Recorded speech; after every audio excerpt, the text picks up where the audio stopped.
အားလုံးပဲမင်္ဂလာပါနော်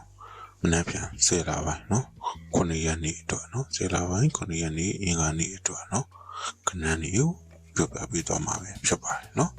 ဗီဒီယိုလေးကိုအဆုံးထိလိုက်ပါကြည့်ရှုကြပါနော်အင်္ဂါနေ့နော်တနင်္လာနေ့မှာနော်ထိတ်နေနေတော့နော်ထိတ်စီခဏနှလုံးနော်ထိတ်စီခဏနှလုံးအနေနဲ့ကတော့3ရဲ့8ရာထိတ်စီခဏနှလုံးပါနော်3နဲ့8ကထိတ်စီကနနှလုံးနော်3နဲ့ရရင်ပြီးတော့နော်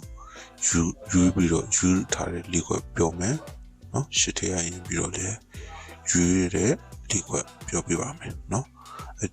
ကြိုက်ကနရှိရင်လေဒီဗီဒီယိုလေးအောင်မှာနော်မှန်ခဲ့ပြီပါနော်ချိုးလေမင်္ဂလာပါလို့လေရေးခဲ့ပြီပါနော်ဗီဒီယိုလေးကိုလည်းအဆုံးထိလိုက်ပါကြည့်ရှုပေးကြပါဗျာနော်3ရဲ့နော်8ရဲ့ထိစီးတဲ့3ထပ်မှာဆိုရင်3 1 3 4 3 6နဲ့3 9ပါနော်3 1 3 4 3 6 3 9နော်ဒီထိစီးရယူထားတဲ့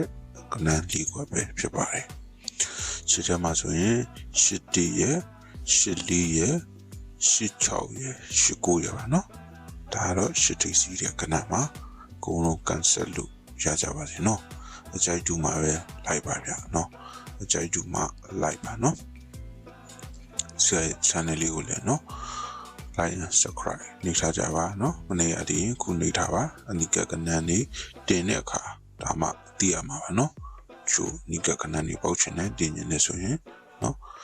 သိချင်တဲ့ဆိုရင်တော့ဒီ channel လေးကို like and subscribe မဖြစ်မ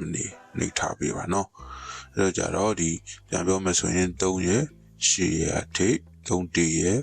3 4ရဲ့3 6ရဲ့3 9ရဲ့နော်ယူပေးထားတယ်8ထိပ်ထဲမှာဆိုရင်8 1ရဲ့8 4ရဲ့8 6ရဲ့8 9ရဲ့ပါနော်နောက်ဆုံးနော်3ကွက်ပြောပါမယ်နော်ဒါကတော့ကြိုက်တူရင်လည်းထူလို့ရအောင်လို့ပါနော်ဒါတော့တော်ရပြီးတဲ့ထူ3ကွက်ပါနော်90ရဲ့နော်93ည90နော်နောက်တော့90ရဲ့4 5ရဲ့6 4ရဲ့ပါနော်90 4 5နဲ့6 4ပါအကုန်လုံးအလူကြီးပေးနိုင်ကြပါစေဗျာနော်